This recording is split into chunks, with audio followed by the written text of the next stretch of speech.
Hey guys, welcome to the video. Today I'm going to do a quick tutorial on how to set up your GamePad viewer controllers with a PlayStation or an Xbox console streaming through a Windows 10 PC.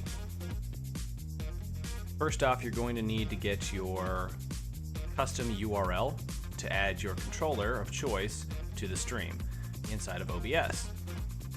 So to do that, you're going to click over here on the little three bars there, generate URL.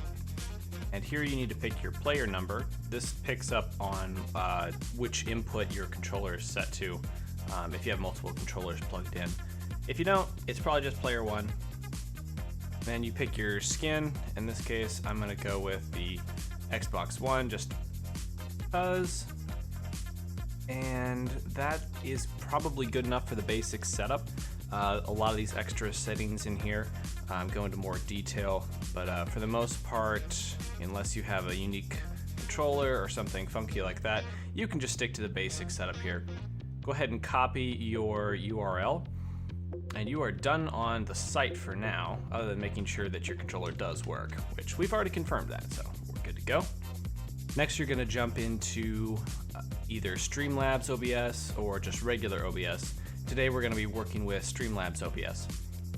You're going to open up a new source. You're going to use a browser source, and in this browser source,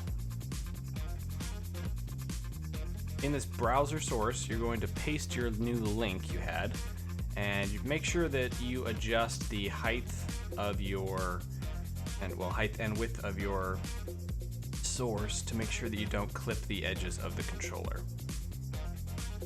Good to go. We can go ahead and resize that, throw that over here.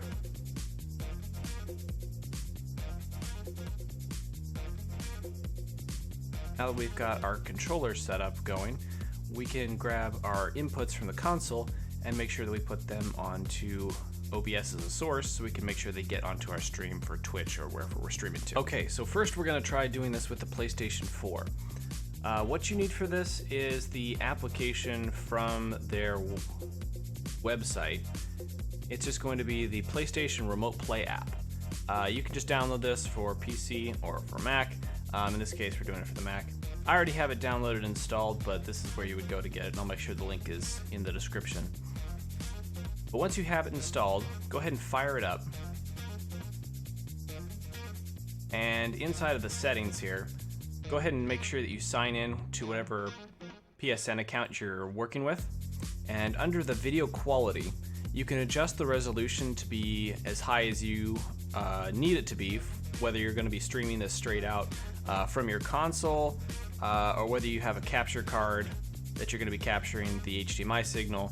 It'll depend also on your network capabilities. So if it's streaming and you're getting a lot of lag or frame drops, you might consider dropping this down to something lower. But once you've got that all filled out and set up, hit OK, and we're going to connect to our console. All right, we've got it. So we're connected right now. And just to show you that, I'm going to make sure my controller, my PlayStation controller, is plugged into the PC. And there we go. We're able to control the PlayStation 4 with the PlayStation 4 controller through our computer, which is awesome. So now let's go about getting this captured inside of Streamlabs. Okay, so back in Streamlabs, we're going to grab a window capture. And what we're going to capture in here, let's check the settings, is the PS4 Remote Play window.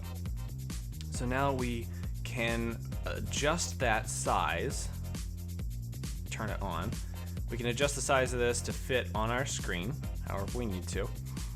And we can adjust the size of our controller as well. So if we want to make it really big or really small in the corner, whatever we want to do. And this will stream your game with your controller. Here, I'll make the controller a little bit bigger. You can see as I'm mashing buttons here, the PlayStation 4 controller is responding through GamePad viewer across the network to the PlayStation 4 console itself. So that is how you do that.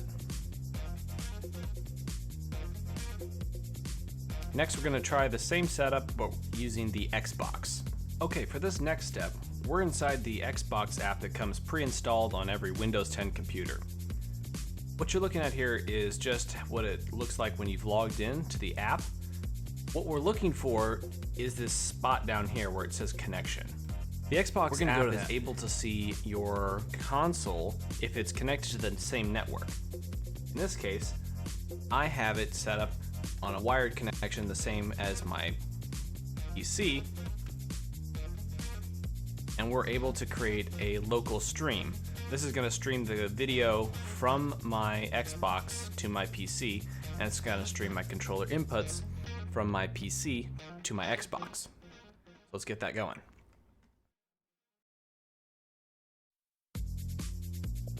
Alright, so can't see it yet, but I have my Xbox controller plugged in, and I'm able to move around, and I'm controlling this. This is being captured on the PC without an external capture card, so this is all working great.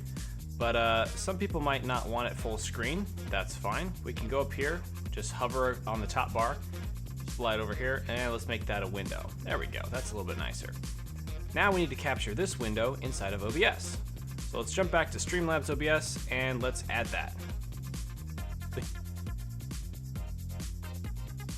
Okay, so now we're back in Labs OBS, and we're going to use a display capture to capture the Xbox One app that's currently streaming to my console, and we're going to be able to put that behind our console, or sorry, behind our controller and our logo or whatever else we want to display on top, and that'll be our game source. Let's go ahead and find our display capture. We're going to capture a different monitor. There we go. Now, in case you don't have a multi-monitor setup like I do, you can still do this. Just change it up, do a display capture of your main window, and just hide everything else behind it. If you need to make this a window instead of full screen, just hover up to the top here, and the button you're looking for is right on the top there. That'll make it a window instead of a full screen. Not a problem. We can switch that back there. Now, let's make sure that slides all the way to the bottom of the stack. Got something else on top of it. There we go. Now, you can see my controller is firing up. I click over, and on top of our app, we can still control whatever game we want to play, capture it, stream it, and send it out to whatever platform you're streaming to. Easy as that.